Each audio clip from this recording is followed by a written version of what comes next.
Hi guys, welcome back. How high do you want to fly? Let's look above Gordon's Bay from a different elevation here. Ooh, look at that red tide. Now we're looking out over the Gordon's Bay Harbour and the suburbs of Suikerbossie area. But look at that, my goodness. The first time I saw that I thought, hang on, is there a river flooding into the sea? There's a river straight ahead there, flowing into the bay. But in the meantime, have a look at the G-Base sign. That apparently is to remember General Botha. Anyone remember him? I think of Gordon's Bay when I see GB. But look at that. Oh, from this elevation and just rising above the first crest there, you can see how far the mountain goes back. There's old GB again. And the walk down the mountain. There's no formal footpaths, so one has to be really careful while you're walking up there. Think of all the erosion that you're causing, so be considerate, don't make a mess of it, and definitely do not start any fires. We've had enough of that. Come on.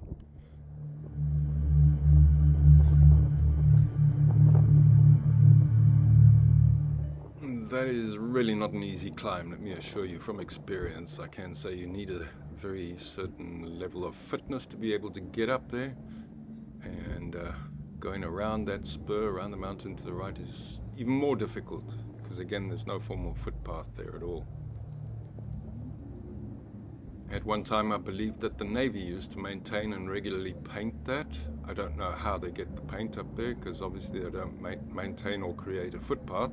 So I'm not sure who does that. If anyone can let me know in the comments, I'd appreciate it.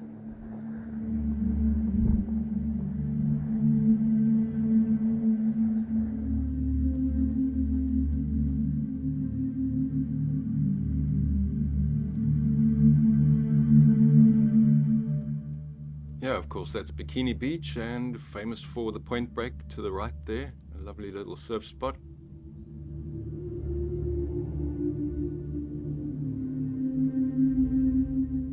And again, we're coming up for fire season. It's going to be September next month, spring, so people starting fires, and I really hope that fire break is not going to be needed this year.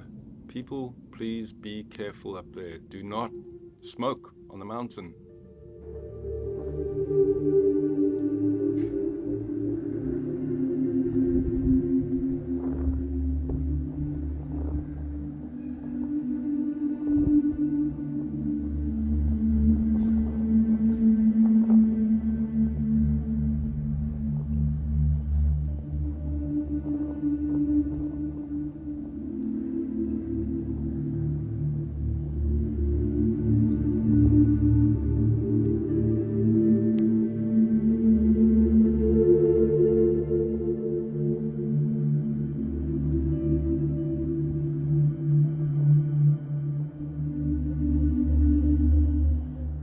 Back to that red tide I was talking about and the death and destruction that's being caused by it.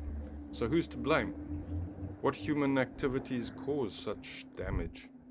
Well, I looked that up on Google and it told me that chemicals from farming, factories, sewage treatment, farms and other sources can become dissolved in water from the land, and this water, called runoff, eventually flows into the ocean and can cause algae to grow faster, and this leads to red tides. Now look at that. Can we do anything about it? Certainly we can. False Bay is full of sewage. Think of Cemetery Beach, all the sewage that flows freely from the reserves inland there, all the waste tips that flow into the False Bay. There is a river that flows into Gordon's Bay corner, and of course being right here in the corner, everything blows in the southeast. It blows right into this little lovely patch of the garden route.